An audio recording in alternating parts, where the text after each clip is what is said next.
I thought I'd sort of uh, discuss this issue of soil health, and of course, a lot of interest in carbon management and nutrient management as well.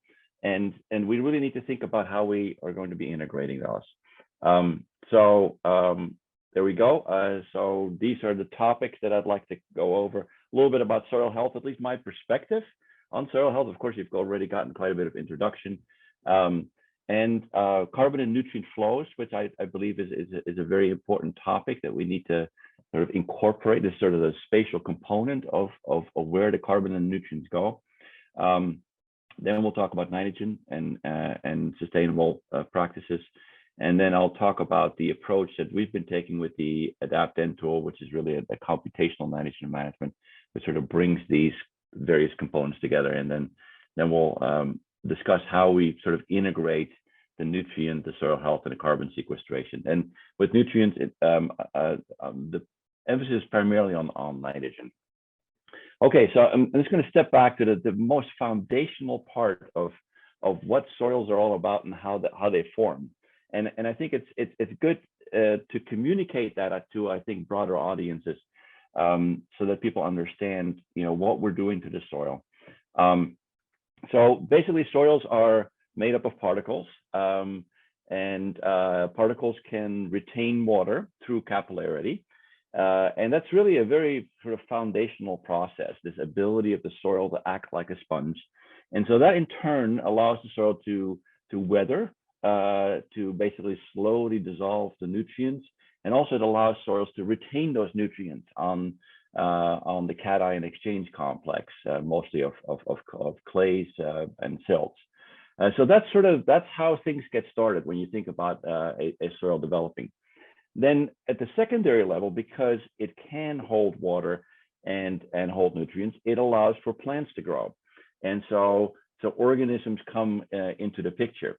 And so soils then accumulate carbon and nitrogen through the plants, because the plants draw them from the air through photosynthesis. And then the plants die, of course, and then there's this turnover and organic matter formation that can then also be retained by the soil. So this ability of the soil through the organo-mineral complexes to hold on and to protect the organic matter is another important component. So we basically have then a situation where we can support various organisms, store organic carbon and nutrients and water, and that basically allows soils to function. Now, the amount of carbon that can be stored, it has a saturation point.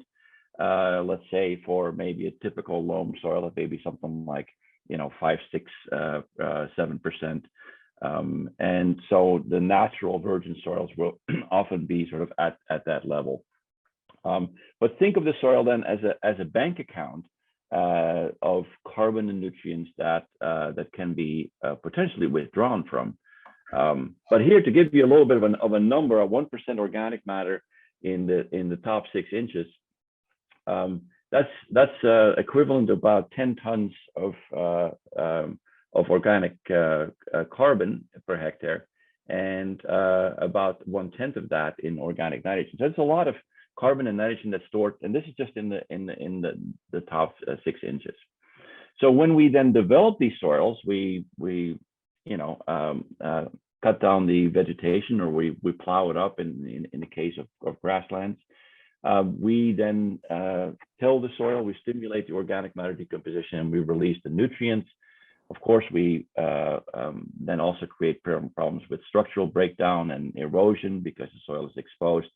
And we are then starting to draw this reservoir of carbon and nutrients that was naturally developed. Now, in a sort of maybe more traditional agricultural system where livestock and crop production are integrated, there's quite a bit of cycling. So the drawdown happens very, very slowly. But what we do see that over the years, and there's some slices of soils from eastern Nebraska, we see that we go from a soil on the left, which was still kind of a virgin version of it, very few of them left, these remnant soils, and then we end up with something on the right, and you can obviously see less organic matter, more compacted, less aggregation, et cetera. And that happens, of course, over a very long period of time. And that's sometimes part of the challenge, that people don't see this happening in real time. But a key component of this degradation of soil health is basically how much gains and losses there are from carbon and nutrients. So in this natural system, or maybe a system that has a lot of livestock, there's the inputs may be greater than the losses, and so you build up the organic matter, or at least you maintain high organic matter levels.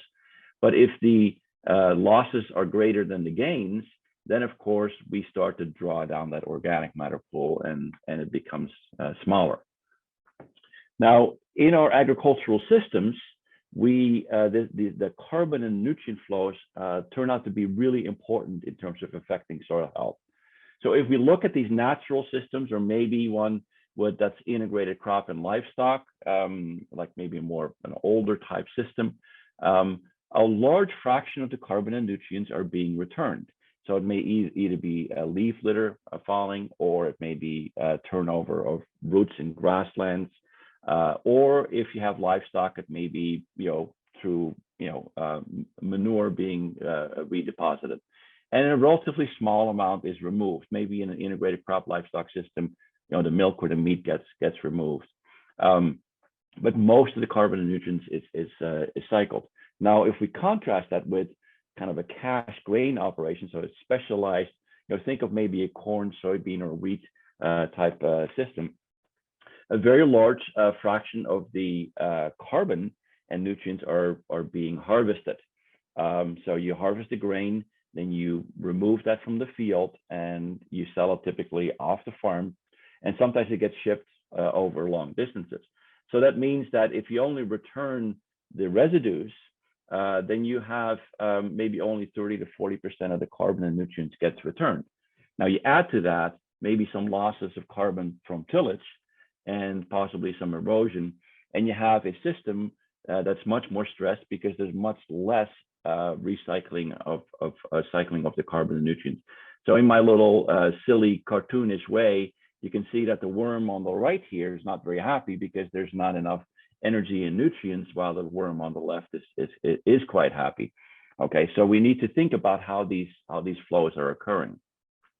So if we look at that, say at the national scale, right? So we tend to have specialization of agriculture, which really developed over the past 50 to 100 years, and the central part of the country has become very specialized in grain production, and many of the farms, not all of them, basically specialize, say, in corn, soybean, or wheat production, and a lot of it gets shipped to other places in the country. Some of it goes to New York for to support the dairy industry, or hog production in the Carolinas, or dairy in Idaho and California, etc. The Palouse region in Washington and Oregon is very much an export-oriented wheat production area. So we see these carbon flows happening. Now, some of that gets, in terms of the nutrients, gets returned because we fertilize those fields, and that fertilizer may come from Saskatchewan in terms of potassium or phosphorus from Florida and places like that, or Idaho. A lot of the nitrogen actually comes as from natural gas production from the Gulf area. But what does not get replenished is the carbon. So this is really a very important point around why we see this soil health degradation. It's not as much the nutrients; they flow away from the grain production areas, but they get replenished as synthetic fertilizer. But the carbon doesn't get replenished, and sometimes the micronutrients either. So and we got really interested in that when we started to look at soil health results from our database from the Soil Health Lab at Cornell. And we compared these three regions, the Midwest, the Northeast, our region, and the Mid-Atlantic. And we had quite a few data that we were able to draw from over 3,000 samples. And what you see here is, like, of course, if you had to make a bet, you would say that the Midwestern soils would have higher organic matter and higher soil health in general. But it turned out that that was not the case, that on the average, the Midwestern soils had about 1% less organic matter than the ones on the East Coast. And that's a lot. 1% less is a lot. Look at the aggregate stability. We see much lower values for the Midwest. And so we started to then look at the, what causes this, because this was somewhat counterintuitive. And so it appears that these carbon flows are really important, because a lot of the fields in the Midwest from which we had soil samples, were in sort of traditional corn, soybean type production systems, while along the East Coast, we have more livestock, we have more organic farms. And so therefore we have, more cycling of carbon and nutrients, or in many cases, importing carbon and nutrients from the Midwest. So of course, we have then a problem on the other side, is that we have these areas in the country where we have excess carbon and nutrients, right? So here's some examples. Of course, New York is definitely a part of that. There are certainly parts of New York where we have a lot of livestock farms, mostly dairy, of course, and they tend to import grains and thereby carbon and nutrients. And we have a problem, as many of you know. Certainly, if you're from the Finger Lakes, we have a problem with excess nutrients, and it has an impact on water quality. And also the carbon is not efficiently stored in these areas, and Joseph will talk about that later, because basically a lot of these soils are already somewhat heavily loaded with carbon. So any additional carbon that's applied as manure, a lot of it basically gets lost and goes into the atmosphere, and the nutrients build up. So we have this imbalance of some areas with too much and other areas with not enough carbon and nutrients. So here's a map of New York State, and many of you would recognize this is from the DEC, that shows the large animal feeding operations.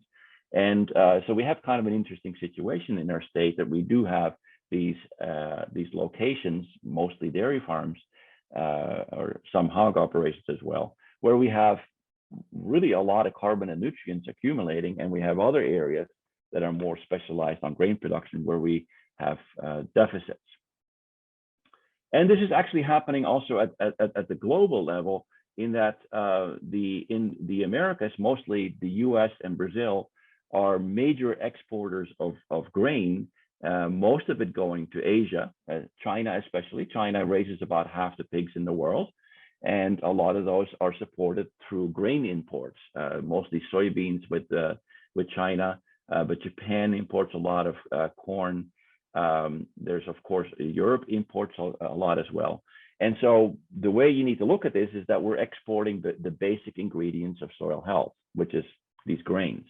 Okay, so we have this imbalance situation, and we have areas of deficit and areas where we start to see this accumulate. So, and Joseph will talk more about this soil health characterization project, and it's we have a report that's available online, where we looked at the different production system within New York. We had enough samples from New York to be able to do a good analysis, and we compared the grain crops, so like corn, soybean, wheat, and we were able to identify these by the crop codes that came with the soil analysis. The dairy crops, which is mostly corn silage and alfalfa and grass, etc. Pastures, mixed vegetables is mostly sort of these more intensive organic operations, and then the more traditional vegetable systems. Now, the processing vegetable and grain crops are systems where we see more of an export of carbon and nutrients, while of course dairy and especially pasture, there's a lot of cycling of carbon and nutrients. Pasture, not even any tillage, so that would be the optimum situation. And the mixed vegetables often import a lot of carbon through compost, or they grow their own carbon through cover crops and things like that. And I'm not going to show you all the details. Joseph will at a later date. But if we just look at organic matter as one of the indicators, you see quite a bit of difference between the annual grain and processing vegetables, which export carbon, versus the other ones, and pastures being the most favorable environment, you might say. But mixed vegetables, because a lot of import of compost and using of cover crops also quite good. Now these differences are actually a little bit more stark if you sort of discount sort of the very stable carbon that we have in the soil, that's not very biologically active. And I put that because this is the data for loam soil at it's somewhere between 1.5% and 2%. And so when you make a comparison, I always use the analogy of comparing people's height. Just about everybody's at least 4.5 feet or maybe 5 feet. So if you want to compare people, you compare them sort of relative to maybe 5 feet tall, right? And so if you look at it that way, you see, and so if you look at how much you see above the dashed line, you see that the differences are considerable. Now, I also should point out there's quite a bit of variation. You see these error bars, and of course there are corn and soybean growers here in New York who are doing a fantastic job and are using cover crops and no-till or strip-till or something like that. So they may be a little higher up there. So it's not a one size fits all, but we see these clear trends that we can associate it with carbon and nutrient flows. So what we've learned from all of this is that basically soil health varies through natural soil variation that you're all familiar with, that you remember from your introductory soil science course. That's how soils are formed. The spatial processes of erosion and deposition. That's why we have some of the best soils in the Genesee Valley or Schoharie Valley and places like that, because they're basically depositional. But the anthropogenic processes are also important. And we're now seeing that if you look at the total soil variability, the anthropogenic component is just about as important as the natural soil variation, right? So how the soil is managed, how the carbon and the nutrient flows is becoming really important, okay? So how do we approach building soil health? And you kind of know that story already, but if you just think about the carbon and nutrient flows, the first thing is to reduce the carbon and nutrient losses. And we do that through conservation tillage.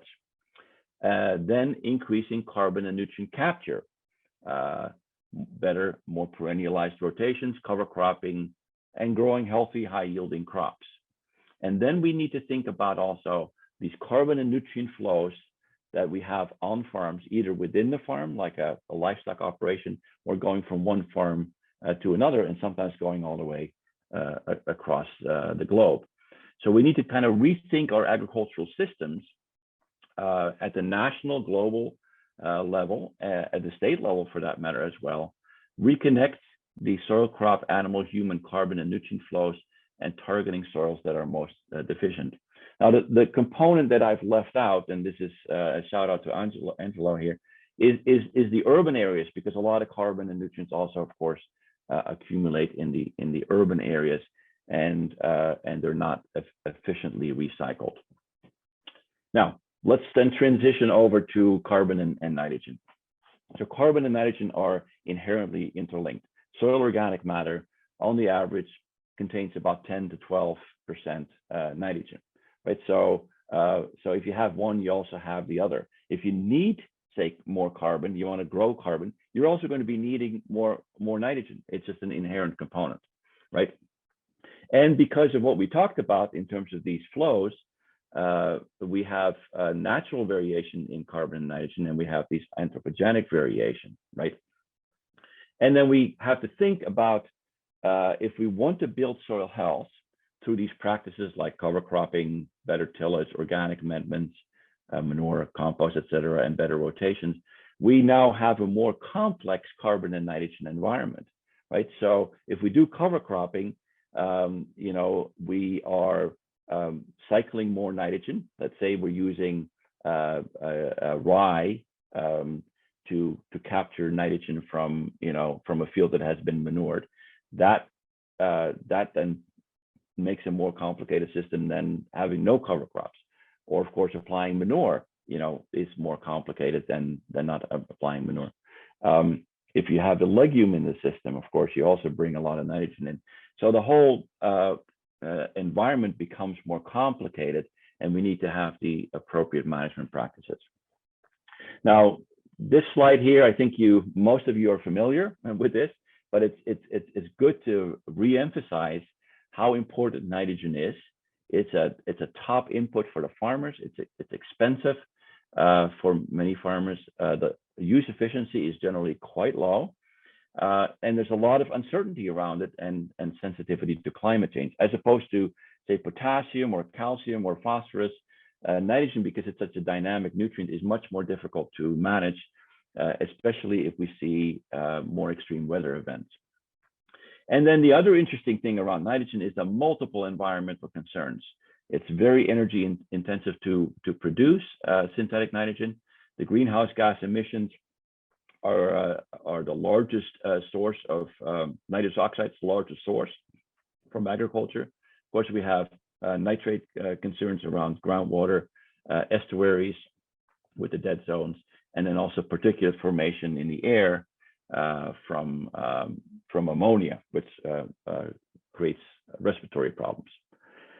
I'm not sure whether you've seen it, but I always like to include this slide that shows that this is EPA data, that nitrogen application on agricultural lands accounts for 55% of the agricultural greenhouse gas emissions. It is by far the largest source of greenhouse gas emissions from agriculture.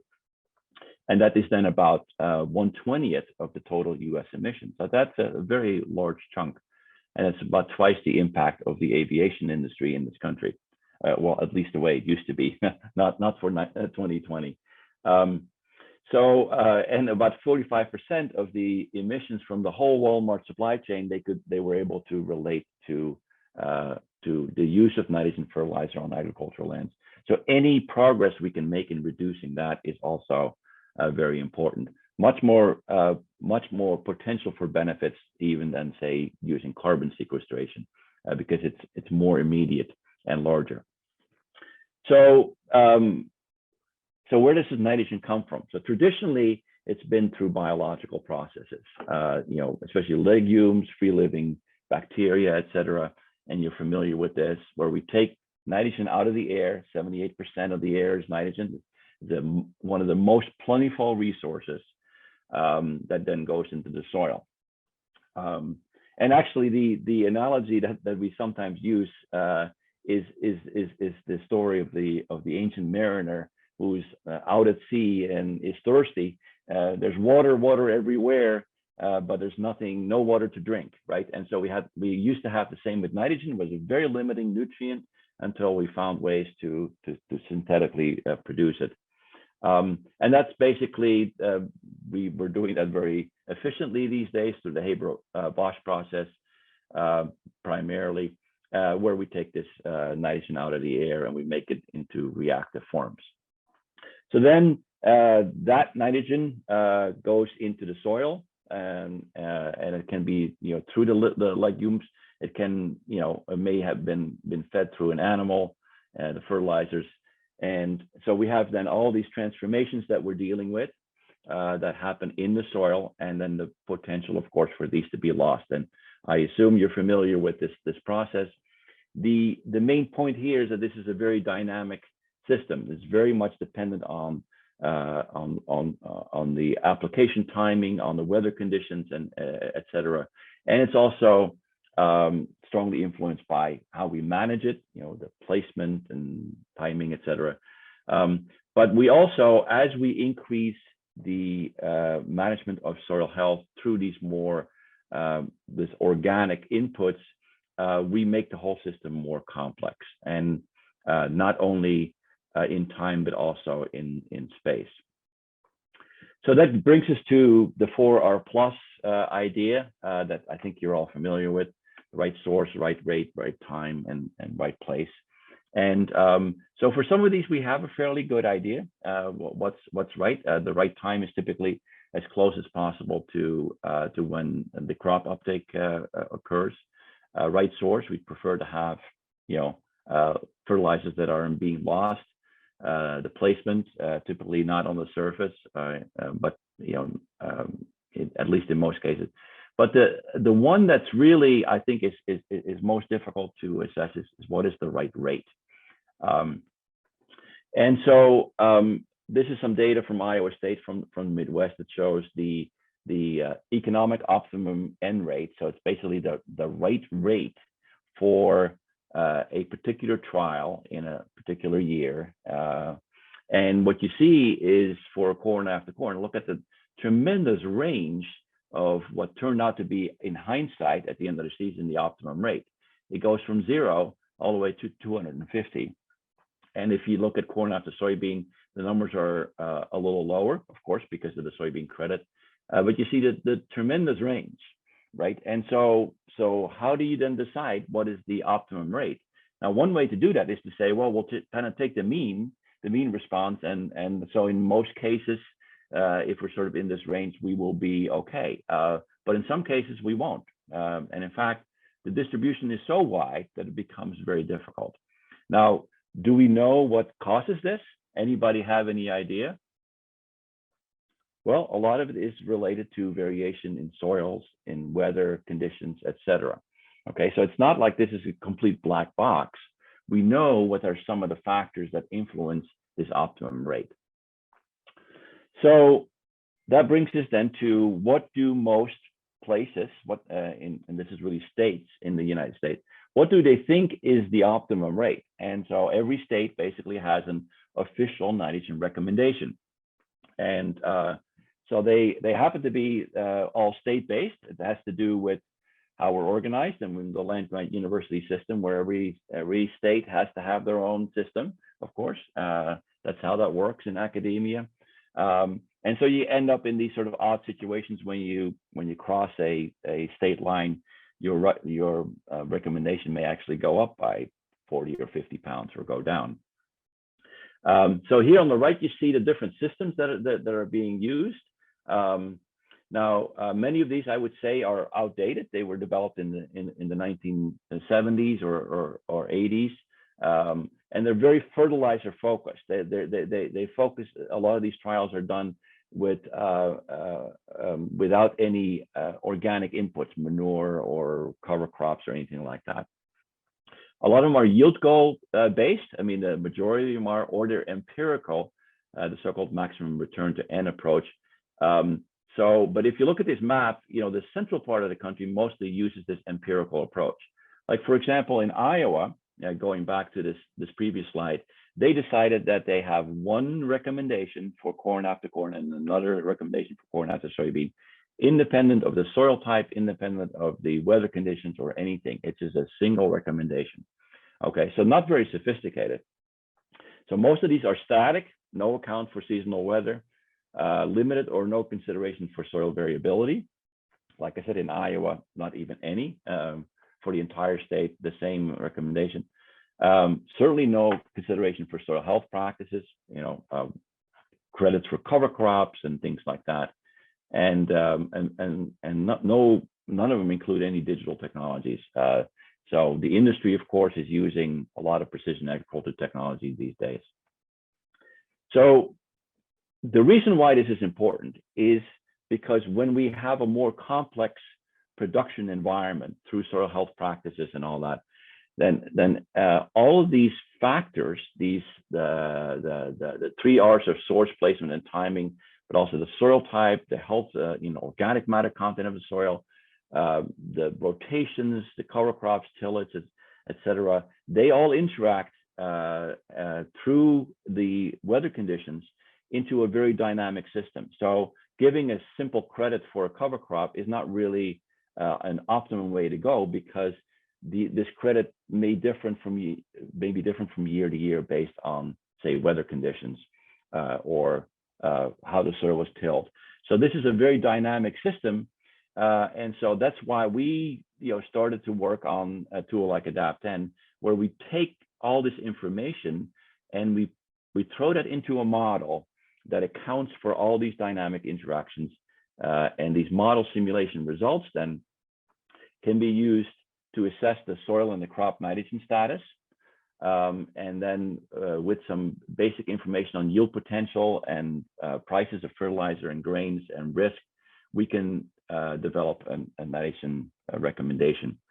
We may also want to use external inputs like proximal or remote sensing information, or maybe even a soil or a crop measurement, like taking a PSNT sample. But this is a way we need to go, because we now have these much more dynamic systems. So here's some screenshots of the tool AdaptN that we developed and rolled out now 13 years ago already. And you see it's a kind of a GIS-based tool, gives you a lot of information on recommendations, but also graphical outputs, mobile alerts and things like that. And I won't go into too much detail. What I do want to say is that this tool was developed at Cornell University. And then was licensed to a startup company in 2013, which was then subsequently 4 years later acquired by Yara International, which is a Norwegian company that has a global footprint. And so I do have, in that respect, I want to disclose that I have this association with what is now a commercial tool. And so I want you to be aware that the university requires of me that I disclose that relationship. So this is basically the idea of AdaptN, that you use data, data on soil inputs. Some of it is NRCS database properties. Some of it is like rooting depth, slope, organic matter content, pH, etc. We use crop inputs, cultivar, expected yields, prices, management inputs like tillage, irrigation, etc. Cover crops is one that we developed, rotations, etc. And then, the fertilizer inputs, the fertilizer that's already been applied, maybe as a pre-plant application or something like that. And that then also goes into a dynamic simulation model that uses daily time steps and uses climate data, so daily precipitation temperature data, solar radiation to do the simulations and make those estimates that I just discussed. So the advantage of these digital technologies that can now be integrated with other precision agriculture, based farm management tools. So you can, do it on a field basis or a point basis. You can do zoned, or you can even do grid-based approaches. So again, what's important in the context of our discussion here is that these tools allow us to incorporate these soil health, these sustainable management practices like the manure and compost applications, cover crops, reduced tillage, compaction, yield, rotations, enhanced efficiency products like stabilizers, and even there's a water component to that in case there's irrigation happening. And then the other benefit of using models is that you can, through these simulations, you get output and you get estimates of how much nitrogen was actually leached, how much was lost as a gas, including the nitrous oxide losses. And you can do scenario testing. You can say, if I change the timing of my application, what would be the benefit? How much would that reduce my my nitrogen rate? Without actually having to do it in the field. You can just do scenarios using the model. So what are some of the benefits of this? And so we did a lot of trials and we published all of that, and I won't go into details. But one of the things, we actually shared some data with another team who kind of reanalyzed it and put it into the difference in N rate between AdaptN and the grower practice.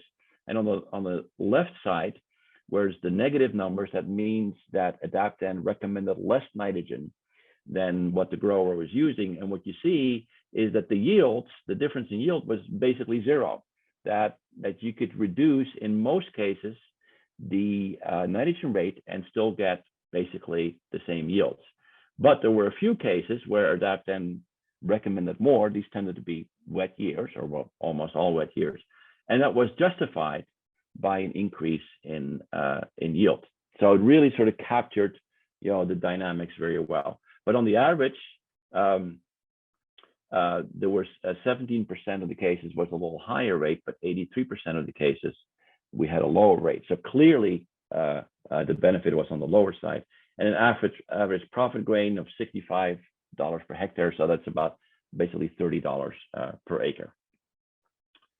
So if you do some other experiments where you do nitrogen rate trials, so you do say 0, 40, 80, 120, et cetera, say to 240 pounds per acre, and then you determine the economic optimum N rate, and then you compare that with the Adapten recommendation that it gave at the early part of the growing season. And you see that it aligns really quite well. I mean, the tool basically can do a pretty decent job. And here are the numbers. The average rate was very close, only a little bit below the optimum rate, and it actually has since improved. One of the advantages of models is that you can tweak them, you can improve them a little bit. The other thing that's interesting to look at is, well, what were the outcomes when it came to leaching and gaseous losses? So leaching, of course, a water quality issue, and gaseous losses, the climate issue with the greenhouse gas losses.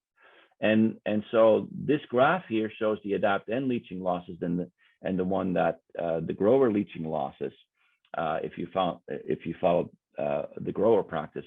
And so anything above this diagonal 1-to-1 line means that the leaching losses with the grower were higher than those with Adapten. And there were very few cases where Adapten increased the leaching losses. So there was an average reduction of about 36%. Just by following an Adapten recommendation over what the grower was using. And it's the same with the gaseous losses, a reduction of about 39%. And this is for New York and Iowa. We also went actually back to the original site where we developed Adapten, which is at the Willsboro farm in near Plattsburgh, northeastern part of the state. And we went back to the lysimeter experiment. Aaron is certainly very familiar with this study. And we compared the Adapten recommendations with the traditional Cornell Corn N calculator, which is a yield-based approach, and then measured for 3 years the leaching losses. And so these are the average nitrate contents in the tile drain water. And we see that for the Cornell Corn N calculator, the traditional static measurement, on the average, we had for 2 soil types, we had 16 milligrams per liter, and then for Adapten it was 9 milligrams per liter. It's interesting because 10, of course, is the water quality standard. But on average, we had a reduction of 39% in the actual leaching losses, which is, of course, very similar to the data that I presented here, which were simulated losses. So what's going to be happening in the future? I think there's going to be more integration of using models with sensing. It can be remote sensing, it can be proximal sensing. I think that that's a real opportunity. So I'm looking forward to being able to work on that. Now, in the last few minutes, I want to sort of focus on an issue, kind of bringing the carbon and the nitrogen together. So like I said, carbon and nitrogen are interconnected. I mean, with one comes the other. So if you want to increase the carbon content in the soil, you have to have nitrogen come from somewhere, right? And so if you apply compost or manure, it's sort of already integral. But if you think that you can increase soil health by reducing the nitrogen rate beyond a certain point, and that's not really what you might be disappointed. Here's some pictures of a long-term nitrogen rate experiment from Iowa State University. And here on the left, you see the plot that always received 0 nitrogen, and the right, you see 240 nitrogen. And obviously, the corn is not doing very well. But I also want you to pay attention to what the soil looks like.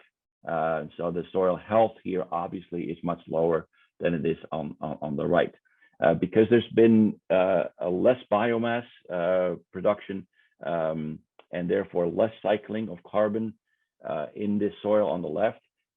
We've been mining the organic matter or they have been mining the organic matter in the soil, and so that's not a good situation.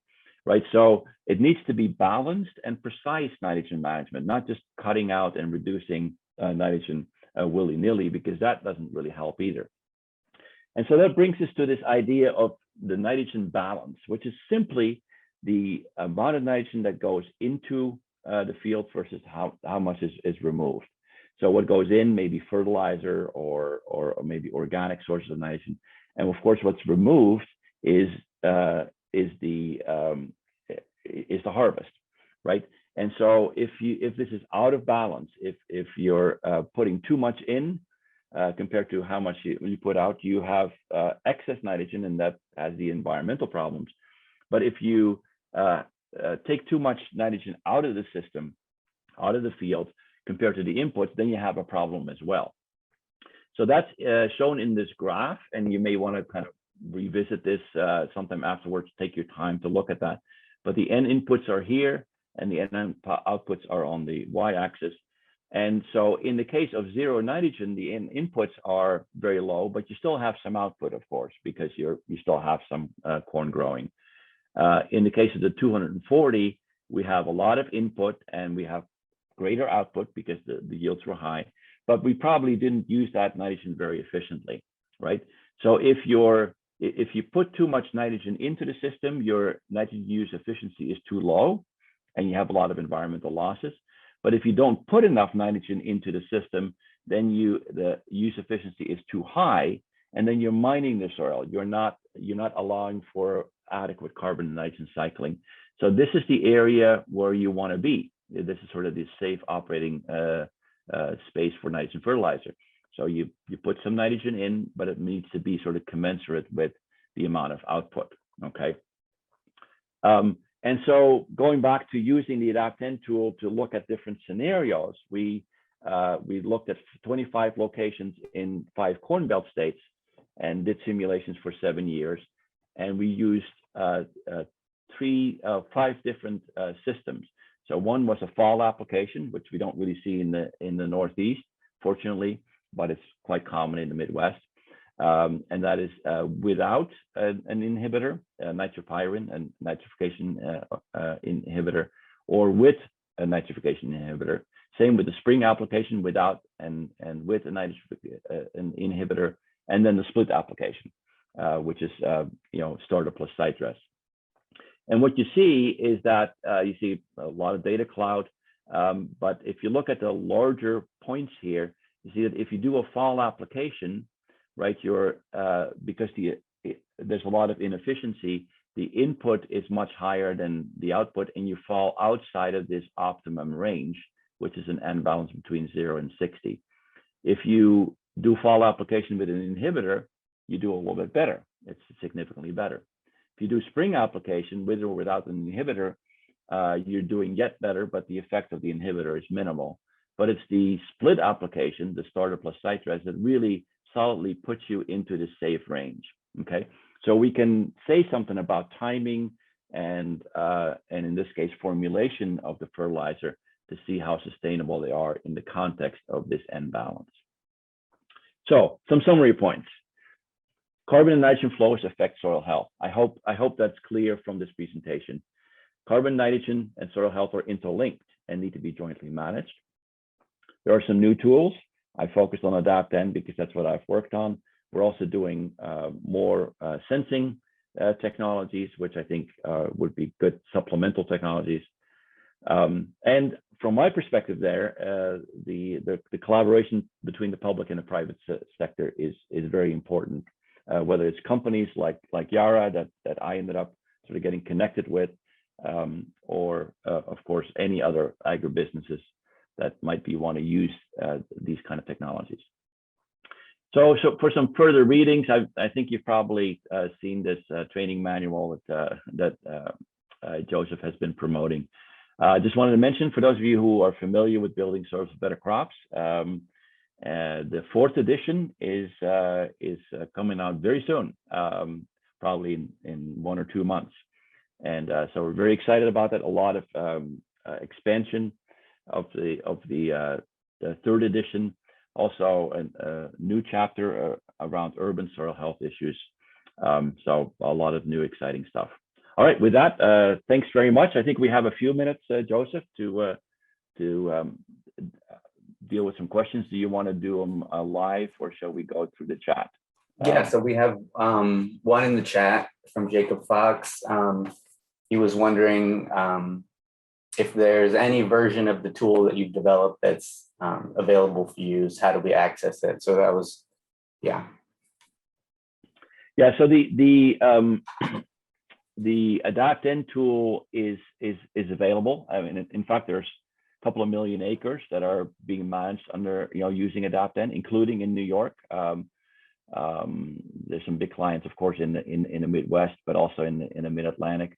But there's several crop consultants in New York that use Adapten, and it's available. It's a commercial tool now. And so there's a price for it.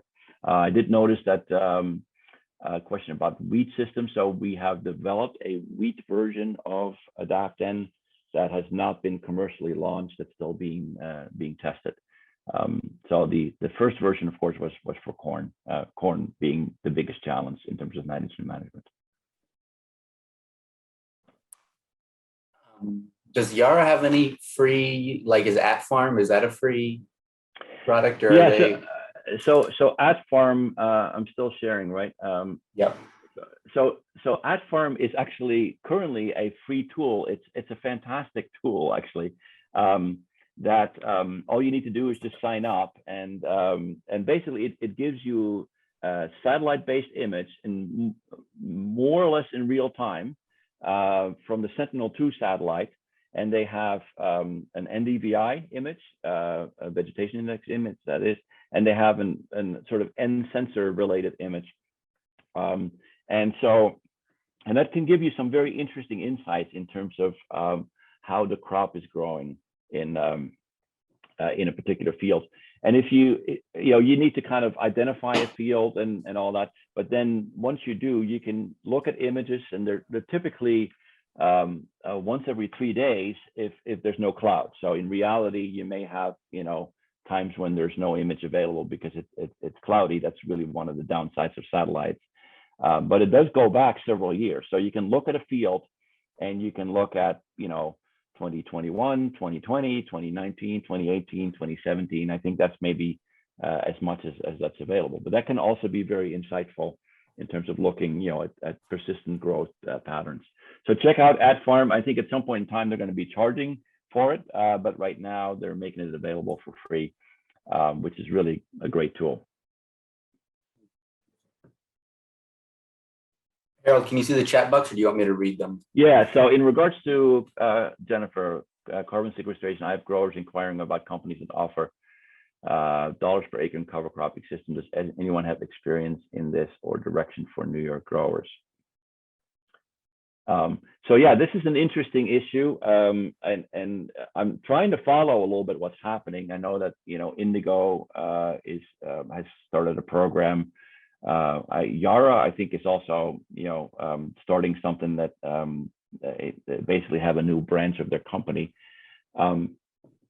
I think it's interesting. I don't know.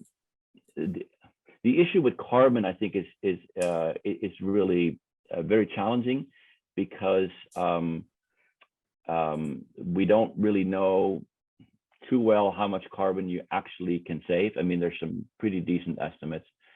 Cover cropping, I think, is probably an important way to go. I would also like to see more work in terms of, thinking about the carbon that's in manure and compost and all that, and how we can better allocate that. So Joseph, I think you're going to be talking about that probably with the soil health characterization report.